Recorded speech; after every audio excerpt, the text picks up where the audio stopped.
Hello students, welcome to UPCSS C++ series का ये lecture number 21 है और हमने पिछले वीडियो में इन सभी शेप को बनाना देख लिया है, अच्छे से समझ लिया है कि इनके पीछे क्या लॉजिक है और कैसे हमें कंडीशन वगैरह लिखनी है, कैसे लूप लगाना है। अब आज हम इस वीडियो में डायमंड शेप और पिरामिड शेप की बात करेंगे, ठीक है। तो ये जो हमारा पिरामिड शेप है, पहले तो हम पिरामिड शेप को बनाएंगे। तो जो पिरामिड शेप है इसी को अगर हम अच्छे से समझ गए ना, तो यहाँ पर हम क्या करेंगे, इसी का कोड कॉपी करके रिवर्स कर देंगे और हमारा बन जाएगा यहाँ पर डायमंड शेप। यानी पिरामिड कोड को ही, पिरामिड वाले कोड को ही हम कॉपी करके रिवर्स में चला देंगे तो डायमंड बन जाएगा। तो मेन मुद्दा यहाँ पर हमारा क्या है कि हमें पिरामिड शेप को अच्छे से बनाना समझ लेना है कि इसके पीछे क्या लॉजिक है। तो हम चाहें तो डायरेक्टली आपको बता सकते हैं, लेकिन हम क्या करेंगे, पहले आपको लॉजिक बताएंगे, ठीक है, कंडीशन कैसे निकालनी है ये समझाएंगे, फिर उसके बाद कोड करके आपको हम दिखाएंगे, ठीक है। तो यहाँ पर अगर हम इसकी बात करें तो पहले तो थोड़ा सा चलते हैं, जो हमने पहले पढ़ रखे हैं ना, इनको देखते हैं। इसमें क्या हो रहा था कि यहाँ पर जो हम यूजर से इनपुट ले रहे थे, तो पहले और दूसरे शेप में यूजर से हमने इनपुट लिया था रो और कॉल, यानी कि हमने यूजर से दोनों चीज़ें इनपुट ली थी कि आपको कितनी रो रखनी है शेप में और कितने कॉलम रखने हैं। तो वो डाल देता था। आउटर लूप में हम रो पास कर देते थे, यानी आउटर लूप को रो टाइम चला देते थे और इनर लूप को हम कॉल टाइम चला देते थे। कोई कन्फ्यूजन? जबकि यहाँ पर हमने शेप नंबर 3, 4, 5 एंड 6, मतलब ये जो अलग अलग 4 शेप है, इसमें हमने यूजर से इनपुट लिया था सिंगल वैल्यू, यानी कि सिर्फ नम लिया था, नंबर। अब ये जो नंबर हमने यूजर से इनपुट सिंगल नंबर इनपुट लिया था, तो ये हम कंडीशन सेट करते थे आउटर लूप की, ठीक है। आउटर लूप की कंडीशन बताते थे कि भाई अगर यूज़र ने 4 डाला है तो आपको 4 रो इस तरीके से प्रिंट करनी। सभी में देखिए 4 रो है, मतलब जो यूज़र डाले 5, 6 जो भी डालेगा, ठीक है। तो यहाँ पर हम सिंगल इनपुट ले रहे थे और उतनी ही बार हम आउटर लूप को चला रहे थे, और इनर लूप में हमें जिस हिसाब से स्टार प्रिंट कराने थे उस हिसाब से हम इनर लूप चला रहे थे, ठीक। यानी कि मैक्सिमम अगर यूज़र ने 4 डाला है तो मैक्सिमम 4 स्टार ही प्रिंट करा रहे थे या उससे कम प्रिंट करा रहे थे, इससे ज़्यादा नहीं जा रहे थे, है ना। लेकिन अगर हम बात करें यहाँ पर डायमंड या फिर पिरामिड की, तो इसका जो लॉजिक होगा वो थोड़ा सा अलग होगा। यहाँ पर भी हम यूज़र से इनपुट जो है वो एक ही नंबर लेंगे, यानी कि नम नाम के वेरिएबल में यूज़र से इनपुट ले लेंगे, और यूज़र ने सपोज डाला 3, क्या डाला, 3 डाला है। तो अब क्या करेंगे हम इसमें, कैसे क्या करेंगे, तो अगर यूज़र ने 3 डाल रखा है तो हमें 3 × 3 का डायमंड तो बन नहीं पाएगा, 3 × 3 का तो स्क्वायर बन जाएगा। तो हमें क्या बनाना है, पिरामिड या फिर डायमंड। तो पिरामिड और डायमंड बनाने के लिए हमें जितना लेफ्ट में चलना है उतना ही राइट में चलना है। जैसे यहाँ पर अगर इसकी बात करें तो जितना देखिए लेफ्ट में गया है उतना ही राइट में गया है, और ठीक इसी तरह से अगर डायमंड की बात करें तो जितना ये भी जितना लेफ्ट में गया उतना ही राइट में गया है, बस ये रिवर्सिंग ऑर्डर में गया है, डिक्रीमेंट ऑर्डर में गया है ना। तो आई थिंक जो हम समझाने की कोशिश कर रहे हैं आप समझ पा रहे होंगे। तो यहाँ पर भी हम यूज़र से एक ही नंबर इनपुट लेंगे। जैसे n नाम के वेरिएबल में हमने यूज़र से ले लिया 3, इनपुट में क्या ले लिया, 3 ले लिया। तो यूज़र अगर 3 नंबर डालेगा, यानी 3 डालेगा, तो हम क्या करेंगे, रो हम अपनी 3 ही रखेंगे। पिरामिड की जो रो होंगी वो कितनी होंगी, 3, लेकिन कॉलम जो है वो हमारे बढ़ जाएंगे। कितने हो जाएंगे, 5 हो जाएंगे। कैसे, यहाँ पर समझते हैं 5 कैसे होंगे। क्योंकि इसका कॉम्बिनेशन देखिए क्या बन रहा है, ये अगर ये पिरामिड है तो ये पिरामिड कैसे बनेगा, तो अगर यूज़र 3 डालेगा तो ये 1 हो गया, 2 हो गया, 3 हो गया, या 0, 1, 2 मान लें, कुछ भी मान लें। तो यहाँ पर अगर हम इसे 3 मानेंगे तो ये हमारा क्या निकल रहा है, 5। देखिए कॉलम कितने, 1, 2, 3, 4, 5 कॉलम है कि नहीं है। तो यानी कि ये 3 अगर डालेगा तो हमें 5 कॉलम रखने हैं। इसी तरह से अगर यूजर ने 4 डाल दिया तो 4 पर क्या होगा, 6 कॉलम रखने, नहीं, 4 पे हमें 6 कॉलम नहीं रखने, 4 पे हमें रखना है 7 कॉलम, ठीक है। कितने रखेंगे, 7। इसी तरह से अगर यहाँ पर यूज़र ने 5 डाला है तो 5 में क्या हो जाएगा, 9, यानी 9 कॉलम हो जाएंगे, तभी हमारा ये पिरामिड बनेगा। ध्यान रखना इस बात का। अब आपको सोचें यहाँ पर कोई कॉम्बिनेशन बन रहा है कि नहीं बन रहा है, बिल्कुल। यहाँ पर 3 का क्या बन रहा है, 5, 4 का क्या बन रहा है, 7, 5 का क्या बन रहा है, 9। तो यहाँ पर क्या हो रहा है कि जो 3 है, यानी कि जो 3, 4, 5 ये जो वैल्यू है ये तो हमें मिल ही रही है। यूज़र डालेगा ना, यूज़र 3 डालेगा, 4 डालेगा, 5 डालेगा। तो यूज़र सपोज अगर उसने क्या डाला है, 3 डाला है, तो 3 डाला है, तो जो हमारा आउटर लूप होगा, यानी जो रो के लिए जिम्मेदार होगा, तो उसकी कंडीशन में तो हम यही n सेट कर देंगे, यानी आउटर लूप को n टाइम चलाएंगे। लेकिन जो इनर लूप होगा, तो इनर लूप को n टाइम चलाने से काम नहीं चलेगा। इनर लूप को हमें चलाना होगा, अगर यूज़र ने 3 डाला है तो हमें इनर लूप को चलाना होगा 5 बार। तो ये वैल्यू हमें कैसे मिले, जो कि डायनेमिक होनी चाहिए ना।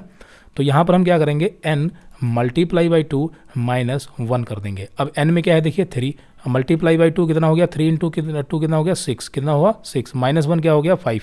तो कुल मिलाकर के यहाँ पर 5 निकला कि नहीं। यूज़र अगर 3 डालेगा तो हमें इनर लूप के लिए हमारी ये मतलब कंडीशन हो गई, ये एक फार्मूला निकल करके हमारे सामने आया, जिसमें 3 के कंपैरिजन में 5, यानी कि 3 रो और 5 कॉलम निकल गए। इसी तरह से अगर यूज़र सपोज उसने डाल दिया 4, तो अगर वो 4 डालेगा तो n × 2 यानी 4 × 2 कितना हो गया, 8 - 1, तो ये 7 निकल गया। अगर उसने यूज़र ने डाला 5 तो 5 हो गई रो, और कॉलम हमारे कितने होंगे, 9, यानी 5 × 2 कितना हो जाएगा, 10 - 1 यानी कि 9। तो उम्मीद है यहाँ पर आप समझ पा रहे हैं जो हम समझाने की कोशिश कर रहे हैं आपको, ठीक है। तो ये चीज़ क्लियर हो गई कि आउटर लूप कितनी बार चलेगा, यानी आउटर लूप की कंडीशन क्या होगी और इनर लूप की कंडीशन क्या होगी। अब हम क्या करेंगे कि इस पिरामिड पैटर्न को दो पार्ट में डिवाइड करेंगे, क्योंकि ये चलेगा ही दो पार्ट में। अगर हमें सिर्फ इतना बनाना होता सपोज, तब हम यहाँ पर एक आउटर लूप लगाते और एक इनर लूप लगा देते। आउटर लूप क्या करता, लाइन चेंज करता, और इनर लूप क्या करता, इनर लूप में हम एक इफ़ कंडीशन लगाते और एक एल्स कंडीशन लगाते, और इफ़ में हम कुछ ऐसी कंडीशन सेट करते कि वो स्पेस प्रिंट करता और एल्स पार्ट क्या करता, स्टार प्रिंट करता। समझ पा रहे हैं ना बात को। लेकिन पिरामिड के शेप में यहाँ पर क्या हो रहा है कि ये बाकी के स्टार भी हमें इधर वाले प्रिंट कराने हैं। प्रिंट कराने की नहीं, बिल्कुल ये भी प्रिंट कराने। तो इसके लिए हमें इफ़ एल्स की नहीं बल्कि कुछ और तरीका यहाँ पर यूज़ करना पड़ेगा। तो वो तरीका क्या है, हम क्या करने वाले हैं कि इस शेप को दो पार्ट में यहाँ से डिवाइड करेंगे। ठीक है, पहले हम क्या करेंगे, इतने शेप प्रिंट करा लेंगे, सॉरी स्पेस प्रिंट करा लेंगे, इतने क्या करेंगे, स्पेस प्रिंट कराएंगे। बाकी बचे हुए स्टार हम दूसरे लूप से प्रिंट करवा लेंगे। तो एक लूप की तो हमें ज़रूरत होगी ही, एक लूप की हमें ज़रूरत होगी जो कि आउटर लूप होगा, और इसके अंदर हमें दो इनर लूप की ज़रूरत होगी। ये अभी तक हमने नहीं देखा था, आप समझ रहे हैं। ठीक है, तो ये हो गया हमारा कौन सा, आउटर लूप, और ये दो इनर लूप होंगे जिसमें से एक इनर लूप ये स्पेस प्रिंट कराएगा और दूसरा जो इनर लूप है वो स्टार प्रिंट कराएगा, लेफ्ट के और राइट के भी, है ना। और राइट के लिए जो कंडीशन हमने अभी थोड़ी देर पहले बताई थी वही कंडीशन रखेंगे, और लेफ्ट और राइट के दोनों स्टार यही लूप प्रिंट कराएगा, और स्पेस जो है वो ये अलग वाला लूप प्रिंट कराएगा। होंगे ये दोनों ही इनर लूप। ठीक है, तो चलिए यहाँ पर हम फटाफट कंडीशन लगाते हैं। सबसे पहले आपको स्पेस प्रिंट करते हैं, फिर उसके बाद हम आगे बढ़ेंगे। तो इसके लिए कंडीशन क्या होगी, तो चलते हैं यहाँ पर। सबसे पहले तो यूज़र से इनपुट लेंगे जो कि हमने नम नाम के वेरिएबल में ऑलरेडी ले रखा है। ये सब पुराना कोड है, आप समझ पा रहे होंगे, इसमें कोई दिक्कत नहीं होनी चाहिए, है ना। तो यहाँ पर हम क्या करेंगे, डायरेक्टली लगाएंगे फॉर लूप, ये हमारा होगा आउटर लूप। ठीक है, और int I is equal to, यहाँ पर हमारी आई की वैल्यू क्या हो जाएगी, इसे हम 1 से ही स्टार्ट करेंगे, इसे हम 1 से स्टार्ट करेंगे, और आई लेस देन, ये लूप कब तक चलेगा, आई लेस देन इक्वल टू, ठीक है, इक्वल टू भी लगाना है, इक्वल टू नम तक चलेगा, और आई प्लस प्लस। कोई कन्फ्यूज़न नहीं। अब ये जो हमारा आउटर लूप होगा बेसिकली, ये आपको पता है कि ये 1 से लेकर के नम तक चलेगा, यानी 3 बार चलेगा। अगर यूज़र ने यहाँ पर नंबर में 3 डाला है तो ये कितनी बार चलेगा, 3 बार। अब वो जो 3 बार चलेगा तो 3 बार यानी 1 2 3 रो हो जाएंगी, बाकी कॉलम कितने होंगे वो अंदर वाले लूप पे डिपेंड करता है ना। तो ये 3 बार कुल मिला करके चलेगा। अब यहाँ पर हम लगाएंगे दूसरा फॉर लूप। अब ये जो फॉर लूप होगा इसमें हमने सेट कर दिया j इज़ इक्वल टू 1, यानी ये भी 1 से स्टार्ट होगा, और इसकी कंडीशन क्या होगी, तो यहाँ पर अगर हम शेप की बात करें तो स्पेस देखिए हमें कैसे प्रिंट कराना है। तो ये जो पहला वाला लूप हम लगा रहे हैं ना, यहाँ पर ये जो हम लूप अभी लगा रहे हैं ये वाला, ये स्पेस प्रिंट कराएगा। ठीक है, अब स्पेस प्रिंट कराएगा तो कंडीशन भी हमें देनी होगी। तो यहाँ पर आते हैं और इसमें कंडीशन निकालते हैं, क्या निकलेगी।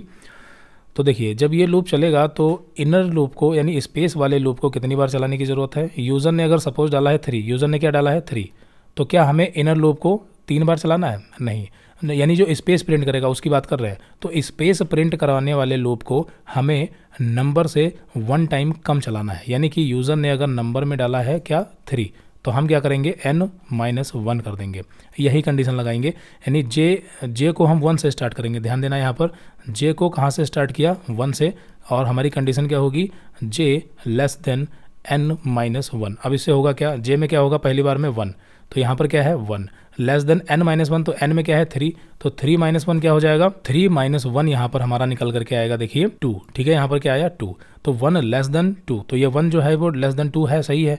तो यहाँ पर क्या हो जाएगा, ये लूप चल जाएगा और स्पेस प्रिंट हो जाएगा। नेक्स्ट टाइम जब ये लूप घूमेगा तब यहाँ पर देखिए क्या होगा, j की वैल्यू इंक्रीज होगी, यानी 2 हो गई, तो 2 लेस देन 2, तो ये गलत हो जाएगा, यानी कि दूसरा स्पेस नहीं प्रिंट हो पाएगा। तो हम क्या करेंगे, j लेस देन और इक्वल टू भी लगा देंगे। तो इक्वल टू लगा देंगे, तो यहाँ पर जब हम इक्वल टू लगा देंगे तो यहाँ पर भी इक्वल टू आ जाएगा, तो 2 लेस देन इक्वल टू 2, तो अब ये दोबारा स्पेस प्रिंट हो जाएगा। तो कुल मिला करके यहाँ पर हमें एक कंडीशन मिल गई, n-1 करेंगे। लेकिन अभी भी इसमें एक छोटी सी प्रॉब्लम है, क्या कि यहाँ पर तीसरी बार जब ये j की वैल्यू 3 हो जाएगी तो आपको पता है कि ये लूप बंद हो जाएगा। ये लूप बंद होगा जो कि इनर लूप है, बाद में जाएगा आउटर लूप से होते हुए, फिर आएगा j की वैल्यू फिर 1 होगी। अब जब j की वैल्यू 1 होगी तो फिर से n में तो 3 ही है, तो 3-1, तो ये अगली लाइन में भी 2 स्पेस प्रिंट कर देगा। तो हमें क्या करना है कि स्पेस को यहाँ पर डिक्रीज करते चलना है।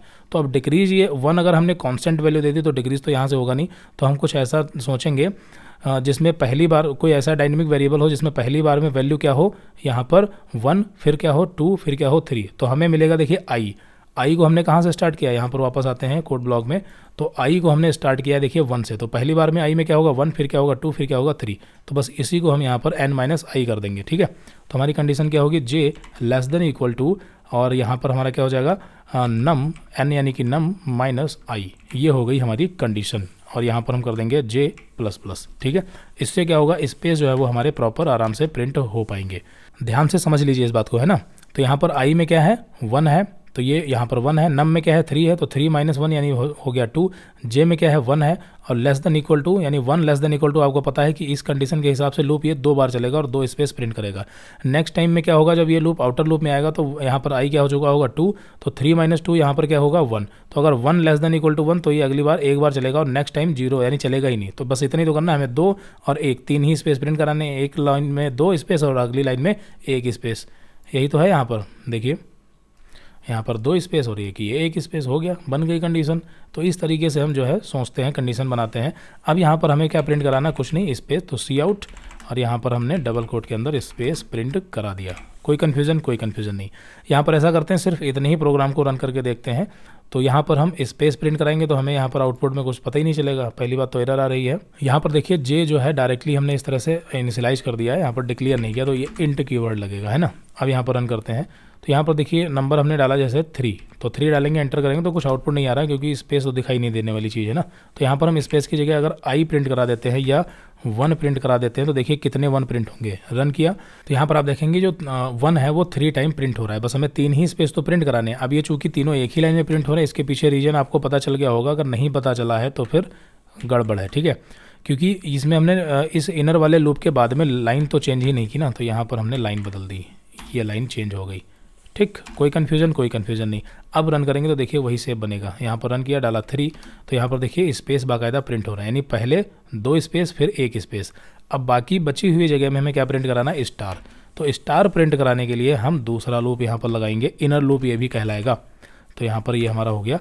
अब होता क्या है, आप ध्यान देना इस बात पे, जब ये आउटर लूप आपका चलेगा और उसके बाद जब ये इनर लूप चलेगा तो ये इनर लूप अपने आप में चलते चलते जब मतलब यहाँ पर इसकी कंडीशन फॉल्स होगी, तो जब ये बंद होगा तब ये वाला लूप का नंबर आएगा। तो ये बंद कब होगा आपको पता है, ये 2 स्पेस प्रिंट कराने के बाद बंद होगा। फिर ये लूप चलेगा तो हमें यहाँ पर 1 स्टार प्रिंट कराना है, ठीक है, 1 स्टार प्रिंट कराना है। और फिर उसके बाद जब ये लूप 1 स्टार प्रिंट कराने के बाद ये भी बंद होना चाहिए। फिर यहाँ पर आउटर लूप में जाए और फिर ये वाला क्या करे, स्पेस को डिक्रीमेंट ऑर्डर मतलब डिक्रीज कर दे। स्पेस अब की बार 1 ही चाहिए, लेकिन जब इस लूप की बारी आए दूसरे टाइम तब यहाँ पर हमें 3 स्टार प्रिंट कराने हैं। इस तरीके से 1 के बाद सीधा 3। तो यहाँ पर हमें कंडीशन क्या लगानी होगी, क्या है समझते हैं। तो यहाँ पर ये जो लूप है इसमें हम के नाम का वेरिएबल ले लेते हैं, ठीक है। इस टाइप से के नाम का वेरिएबल ले लिया ताकि यहाँ पर आप कंफ्यूज ना हो, ठीक है। बाकी हम चाहें तो जे नाम का ही वेरिएबल ले सकते हैं। क्यों? क्योंकि यहाँ पर समझ लीजिए बात को कि जे में जब 1 इनिशियलाइज होता है और ये लूप आपस में चलता है तभी तक जे की वैल्यू की ज़रूरत होती है। जैसे ही लूप बंद हुआ तो जे की वैल्यू का कोई मतलब नहीं है, क्योंकि यहाँ पर जब ये लूप रिपीट होगा तो जे की वैल्यू वापस से 1 हो जाएगी। समझ पा रहे हैं ना बात को, जे की वैल्यू क्या हो जाएगी 1। तो यहाँ पर अगर हम फिर से जे ही वेरिएबल सेम वेरिएबल ले लेते हैं तो आप सोचेंगे कि ये वेरिएबल की वैल्यू ओवरराइड होगी। तो ठीक है, ओवरराइड तो होगी, लेकिन ये जब तक घूमेगा तब तक इसका नंबर तो आएगा नहीं। तो ये आपस में मतलब घूमते हुए अपना प्रॉपर वर्क करेगा। फिर यहाँ पर अगर वैल्यू फिर से हम इनिशियलाइज कर देंगे जे इज इक्वल टू 1, तो जे फिर से 1 से स्टार्ट होगा इस लूप में भी। और जब लूप रिपीट होगा तो यहाँ पर ये दूसरी बार फिर से जे में 1 चला जाएगा, रीअसाइन हो जाएगा, है ना। तो यहाँ पर दिक्कत नहीं होगी अगर हम सेम वेरिएबल ले ले तो। लेकिन फिर भी यहाँ पर हम के नाम का वेरिएबल ले लेते हैं, दूसरा वेरिएबल। तो इसके लिए यहाँ पर इंट और के इज इक्वल टू और इसकी वैल्यू हमने सेट की 1, ठीक है। और इसकी हमारी कंडीशन क्या होगी देखिए, तो के लेस देन इक्वल टू, अब ये के जो है वो कितनी बार चलना चाहिए, यानी बेसिकली ये वाला लूप तो हमने आपको बता दिया, ये लूप पहली बार में 2 बार और फिर उसके बाद 1 बार चलेगा बस। लेकिन ये वाला लूप जो है वो पहली बार में 1 बार, फिर 3 बार और फिर यहाँ पर वो 5 बार चलना चाहिए, तभी तो ये पिरामिड बन पाएगा ना हमारा। तो यहाँ पर हमारी इसकी देखिए कंडीशन क्या होने वाली है। इसकी कंडीशन बेसिकली ये होने वाली है कि आउटर लूप की जो वैल्यू हो, यानी कि जो आई की वैल्यू हो, तो पहली बार में क्या होगी 1। तो यहाँ पर हम क्या करेंगे, इसको मल्टीप्लाई कराएंगे 1 मल्टीप्लाई बाई 2 माइनस 1। अब इससे क्या होगा, आई में पहली बार में 1 होगा तो 1 मल्टीप्लाई 2, तो ये क्या हो जाएगा 2 1 जा 2 और -1, तो कुल मिला के 1। यानी कि इसकी जो कंडीशन सेट हुई तो पहली बार में क्या चलेगा, एक बार ये लूप चलेगा, है ना। यानी पहली बार में ये वाला लूप 2 स्पेस और ये वाला लूप 1 स्टार प्रिंट कर देगा। ठीक है, इतना प्रिंट करने के बाद अब क्या होगा, ध्यान से समझ लीजिए, इसको हटाते हैं, हम इस वाली कंडीशन की बात कर रहे हैं अभी। ठीक है, दूसरी बार जब लूप चलेगा तो आई की वैल्यू क्या हो चुकी होगी 2, आई की वैल्यू क्या हो चुकी होगी 2। तो यहाँ पर तो आपको पता ही है कि एक ही स्पेस प्रिंट कर देगा, बस ये एक स्पेस प्रिंट करने के बाद ये लूप बंद हो जाएगा। फिर इसका जब नंबर आएगा तब यहाँ पर आई की वैल्यू क्या हो चुकी है, देखिए 2, तो 2 × 2 कितना हो गया 4, और 4 - 1 कितना हो जाएगा 3, 4 - 1 क्या हो जाएगा 3, तो यहाँ पर 3 निकल के आया। यानी कि ये लूप अब की बार जब दोबारा चलेगा तो ये 3 बार चल जाएगा और 3 स्टार इस तरीके से प्रिंट कर देगा। वो भी स्पेस के आगे से प्रिंट करेगा, क्योंकि जब स्पेस ऑलरेडी प्रिंट है तो जगह ही नहीं, तो वो आगे से ही प्रिंट करेगा। ठीक है, और लाइन तब चेंज होगी जब एक मतलब पूरा हमारा एक कंप्लीट हो जाएगा, तब लाइन चेंज होगी जब ये आउटर लूप में पहुंचेगा ना। तो उम्मीद करते हैं कि यहाँ पर आप समझ पा रहे होंगे। ठीक है, बाकी यहाँ पर देखिए जिस तरीके से हमने ये चीज़ें आपको समझाई हैं, ये समझाने का जो तरीका है वो कोई स्टैंडर्ड नहीं है। ठीक है, हमको जैसा लगा कि आपको ऐसे समझ में आएगा तो हमने उसी तरीके से समझाया है, तो ये चीज़ आपको ध्यान रखनी है। तो यहाँ पर k <= और हमारा क्या हमने बताया, यहाँ पर क्या होगा i × 2 - 1। ठीक है, मल्टीप्लिकेशन का साइन होगा i × 2 - 1, इस तरीके से होगा। और यहाँ पर i जो है वो पहले ही मल्टीप्लाई होगा, बाद में माइनस होगा, क्योंकि आपको पता होगा या नहीं पता होगा, बॉडमॉस का जो रूल होता है या ऑपरेटर प्रेसिडेंस में मल्टीप्लिकेशन का जो प्रेसिडेंस होता है वो हाइयर होता है। तो i × 2 पहले होगा, बाद में -1 होगा। ठीक है, फिर उसके बाद यहाँ पर सेमीकोलन और हमारा क्या होगा i++। तो इससे क्या होगा कि ये वाला लूप पहली बार में एक बार, फिर उसके बाद 3 बार, फिर उसके बाद 5 बार ऐसे चलता रहेगा, क्योंकि ये 2 से मल्टीप्लाई हो रहा है लेकिन 1 से माइनस भी हो रहा है, और i की वैल्यू 1 से स्टार्ट हो रही है, तो हमें पता है कि 1 3 5 इसी तरीके से नंबर मिलने वाले हैं। ठीक है, तो ये बन गई कंडीशन। अब कुछ नहीं करना है, हमें यहाँ पर सिंपली स्टार प्रिंट करा देना है। ठीक है, तो ये चीज़ हो गई, बस सिंपल सा छोटा सा कोड था और कुछ नहीं है। यहाँ पर अब की बार 1 की बजाय स्पेस प्रिंट कराना है और यहाँ पर हमें स्टार प्रिंट करा देना है, बस हो गया। रन करते हैं तो यहाँ पर आप देखेंगे कि हमारा जो शेप है वो, तो यहाँ पर लूप है वो इनफाइनाइट हुआ है, क्यों हुआ है समझते हैं। तो यहाँ पर देखिए एक छोटी सी मिस्टेक है, यहाँ पर हमने क्या किया है कि वेरिएबल यहाँ पर हमने k लिया है, लेकिन गलती से i को ++ कर दिया, जबकि k++ होगा, है ना, तभी तो ये लूप काम करेगा, वरना तो k की वैल्यू कॉन्स्टेंट हो जाएगी, लूप इनफाइनाइट तो होगा ही। रन करते हैं आपकी दोबारा और यहाँ पर डाला हमने 3, तो यहाँ पर आप देखेंगे कि हमारा जो शेप है वो प्रॉपर पिरामिड शेप में आ रहा है। ठीक है, मतलब पिरामिड पैटर्न इस तरीके से बन रहा है। और अगर यहाँ पर हम डाल दिया, जैसे हमने 4 डाला, नंबर आप कोई भी डाले, 4 डाल दिया, 1 सेकेंड, यहाँ पर हमने डाला 4 और एंटर किया, तो देखिए यहाँ पर 1 2 3 4 रो हैं, लेकिन ये 1 3 और 5 और 7 इस टाइप से स्टार प्रिंट होंगे, तभी तो हमारा पिरामिड शेप बनेगा। फिर से स्टार नहीं, 5 यहाँ पर डाला, एंटर किया, तो देखिए ये आ रहा है। चलिए, तो ये चीज़ क्लियर हो गई। बाकी इसी में आपको एक काम करना है, यहाँ पर हम आपको एक एक्सरसाइज दे रहे हैं। जैसे अभी हम क्या कर रहे थे कि यहाँ पर हमने प्रोग्राम रन किया और यूज़र को चाहिए यहाँ पर 4 रो, तो उसने डाला 4 और एंटर किया, डायरेक्टली यहाँ पर स्टार प्रिंट हो गया। अब आपको प्रोग्राम बनाना है, कोड यही रहेगा, ठीक है, जो लॉजिक वगैरह सब यही रहेंगे।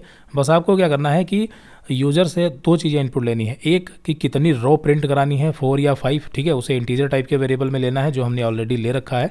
दूसरा, यहाँ पर आपको एक कैरेक्टर यूज़र से इनपुट लेना है। कैरेक्टर का मतलब यूज़र से कैरेक्टर लेना है और वो खुद बताएगा कि हमें स्टार प्रिंट करना है कि या कोई लेटर प्रिंट करना है, कोई नंबर प्रिंट करना है, क्या प्रिंट करना चाहता है वो खुद बताएगा। तो वो जो भी बताएगा, तो आपको एक वेरिएबल बना के यूज़र से इनपुट लेके सी आउट में स्टार की बजाय उसी वेरिएबल की वैल्यू प्रिंट करा देगी। सिंपल है, यही तो बनेगा। तो ये आपको बनाना है, ठीक है। ये हो गया आपके लिए एक तरीके से होमवर्क। क्लियर है? तो इससे 6 डाला, यहाँ पर देखिए पिरामिड रेडी है। लेकिन ये अभी बहुत ज़्यादा अच्छा नहीं लग रहा दिखने में, तो इसके पीछे रीज़न ये है कि इसमें हमने एक्स्ट्रा स्पेसेस नहीं लिए हैं। तो हम क्या कर सकते हैं, स्टार के बाद यहाँ पर एक स्पेस दे दें और ये सिंगल स्पेस की बजाय यहाँ पर डबल स्पेस ले ले और अब प्रोग्राम रन करेंगे और हमने डाला 4 और एंटर किया, तो अब थोड़ा सा जो पिरामिड है वो अच्छे से बन रहा है क्योंकि इसमें डबल स्पेसिंग हो गई है ना। तो इस चीज़ का ध्यान रखना, अगर स्टार के बाद स्पेस ले रहे हैं तो यहाँ पर भी आपको स्पेस डबल लेना पड़ेगा, तब आपका शेप अच्छे से बनेगा। तो इस तरीके से यहाँ पर देखिए हमने पिरामिड शेप जो है वो बना लिया है। अब बात करते हैं यहाँ पर डायमंड शेप की। तो डायमंड शेप में कुछ खास नहीं है, पिरामिड वाला जो शेप है ना हमारा, इसी कोड को रिवर्स ऑर्डर में, यहाँ पर रिवर्स ऑर्डर में रख देना है। लेकिन रिवर्स ऑर्डर में रखेंगे तो एक चीज़ का ध्यान रखना, क्या कि जैसे यहाँ पर देखिए 1 स्टार हो गया, ये 3 हो गए और ये 5 हो गए। कोई कन्फ्यूजन। अब अगर इसको रिवर्स करेंगे तो एक लाइन तो 5 स्टार की हो गई, रिवर्स ठीक अगर पूरा रिवर्स करेंगे तो दूसरी वाली लाइन भी क्या हो जाएगी, 5 स्टार की हो जाएंगी, फिर ये ऐसे 3 और फिर ऐसे 1 जाएगा। तो यहाँ पर ये 2 लाइनें क्या हो जाएंगी, यहाँ पर सेम हो जाएंगी, मतलब तो ये अच्छा नहीं लगेगा। तो हमें क्या करना होगा कि जब हम इस वाले कोड को यानी पिरामिड वाले कोड को कॉपी करके रिवर्स ऑर्डर में रखेंगे तो इसमें यूज़र ने अगर 3 डाला होगा तो रिवर्स वाला कोड हम 2 बार चलाएंगे, यानी 1 माइनस कर देंगे, सिंपल है। ठीक है, तो यही नंबर से n-1 कर देना है, कंडीशन में ही आउटर लूप को ही हमें कम चलाना है। यानी कि जो पिरामिड वाला होगा वो 1 2 3 बार चलेगा और ये सिर्फ 2 ही बार चलेगा, यानी कि n-1 ये कंडीशन हो जाएगी आउटर लूप के लिए। बस इतना ही चेंजेस करना है, बाकी तो रिवर्स ऑर्डर में चलाना है, उसके लिए तो कोड बदलना ही पड़ेगा, है ना। तो हम क्या करते हैं, यहाँ पर ये जो फॉर लूप है इसी को पूरा कॉपी करते हैं यहाँ तक, ये ध्यान देना इस बात पे। यहाँ पर हमने क्या कर दिया, देखिए बीच में यहाँ पर हमने कमेंट दे दिया रिवर्स। ठीक है, अब देखिए ये जो ऊपर वाला है शेप, ठीक है, ये तो आपको पता है ये एज इट इज़ रहेगा। नीचे वाला जो है यहाँ पर हमें अब बदलाव करने हैं। तो यहाँ पर पहली बात तो आई में जो है वो 1 नहीं करना है, क्योंकि इसे हमें रिवर्स करना है। तो जब हम रिवर्स करते हैं तो आपको पता है हम क्या करते हैं, मैक्सिमम से स्टार्ट करते हैं, यानी आई में ही क्या पास कर देंगे, नम। आई में क्या पास कर देंगे, नम, और इसको कर देंगे डिक्रीज। तो ये हो जाएगा रिवर्स ऑर्डर में। और एक चीज़ का ध्यान रखना, जो हमने देखा था ना यहाँ पर, तो इसमें हमने कई ऐसे शेप देखे हैं जहाँ पर रिवर्स टेक्निक यूज हुई है। तो ये रिवर्स टेक्निक यूज करते हुए ही हमें डायमंड शेप बनाना है। तो वापस आते हैं, तो यहाँ पर देखिए क्या होगा, 1 की बजाय हम पास कर देंगे इसमें नम, बस -1 कर देना है, बस इतना करना है एक्स्ट्रा, क्योंकि हमें आपको पता है कि अगर वो वैल्यू 3 होगी तो हमें नीचे वाला जो है वो 2 ही बार चलाना है। और इसकी जो रिवर्स ऑर्डर यहाँ पर n-1 करेंगे तो यह कंडीशन भी बदलनी होगी, क्योंकि आई जो है वो डिक्रीमेंट में जाएगा। तो आई डिक्रीज होगा तो हम यहाँ पर लगा देंगे आई ग्रेटर देन 0, यानी कि आई की वैल्यू जो है वो जब तक 0 से बड़ी है तब तक ही प्रिंट करेगा। ठीक है, मतलब तब तक ही ये लूप बाहर वाला चलेगा, और आई प्लस प्लस की बजाय आई माइनस माइनस, बस इतना ही करना है। बाकी जो इनर लूप है वो सेम होगा, इसमें कोई बदलाव नहीं होगा। ठीक है, बिल्कुल सेम होगा, क्योंकि हमने जो यहाँ पर बदलाव किया है ना, इसी से यहाँ पर इफेक्ट पड़ जाएगा, क्योंकि हमने हर जगह डायनेमिक यूज किया। जैसे आई है यहाँ पर आई, अब आई की वैल्यू ही बदल गई तो ये सब पूरा रिवर्स हो जाएगा ना ऑटोमेटिक। तो अब यहाँ पर रन करते हैं तो आप देखेंगे कि हमारा प्रॉपर जो है वो पिरामिड शेप रेडी हो जाएगा। जैसे हमने डाला 3 और एंटर करेंगे तो देखिए पिरामिड शेप यहाँ पर ये बन चुका है, सॉरी पिरामिड नहीं, डायमंड शेप। ठीक है, पिरामिड तो हमने पहले ही देख लिया था। जैसे यहाँ पर हमने डाला 6 तो यहाँ पर देखिए ये डायमंड शेप बन गया। अब जब 6 डालेंगे तो आपको पता है कि 6 डालने पर यहाँ पर ये टोटल हमारी कितनी रो होंगी, 6, 1 2 3 4 ऐसे करके 6, और ये कितनी होंगी, 5, यानी टोटल 11 रो होंगी। 11 क्या होंगी, रो, अगर हम 6 डालेंगे। और अगर कॉलम की बात करें तो कॉलम भी हमारे क्या होंगे, शायद 11 ही होंगे, हाँ शायद नहीं बल्कि 11 ही होंगे, क्योंकि 1 2 3 4 5 6 7 8 9 10, क्योंकि यहाँ पर 6 अगर हमने डाला है तो हमने आपको बताया था ना 6 × 2 क्या हो गया 12 और -1 यानी क्या हो गया 11। तो कुल मिलाकर के ये स्क्वायर शेप ही रहेगा, शेप स्क्वायर रहेगा। बस यहाँ पर इसमें हम स्पेस प्रिंट करा रहे हैं और यहाँ पर भी स्पेस प्रिंट करा रहे हैं, जबकि यहाँ पर नहीं प्रिंट करा रहे हैं। ठीक है, तो उम्मीद करते हैं कि यहाँ पर आपको पिरामिड और डायमंड दोनों समझ आए होंगे। पिरामिड जो है वो अगर आप अच्छे से समझ गए तो डायमंड तो ऑटोमेटिक समझ आ ही जाएगा। बस यहाँ पर सिर्फ इतना चेंजेस करना होता है, हमें उसे रिवर्स ऑर्डर में चलाना होता है -1 करके। और रिवर्स में कैसे चलाते हैं ये हमने देखा है, -1, तो ये तो छोटी सी चीज़ थी, समझ आ ही गया होगा ऐसे ही।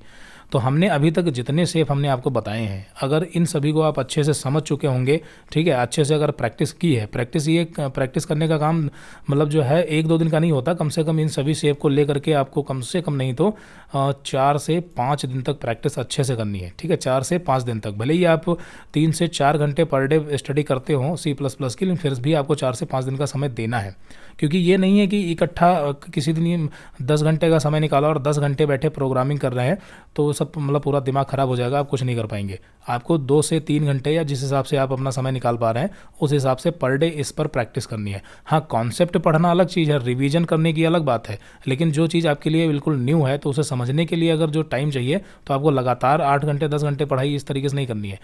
कॉन्सेप्ट समझने के लिए आप कितना भी पढ़े उससे फ़र्क नहीं पड़ता।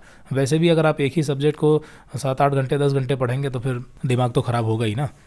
चलिए, तो ये चीज़ क्लियर हो गई यहाँ पर, तो शेप आपके सारे समझ में आ गए होंगे। यहाँ पर इसे हम क्लोज करते हैं और बाकी हम अगली वीडियो से अब हम कंटिन्यू करेंगे स्ट्रक्चर्स। ठीक है, C++ का कॉन्सेप्ट है, स्ट्रक्चर्स पढ़ेंगे उसके बारे में। तो इस वीडियो में इतना ही रखते हैं, मिलते हैं अगली वीडियो में। Okay, so thanks for watching this video.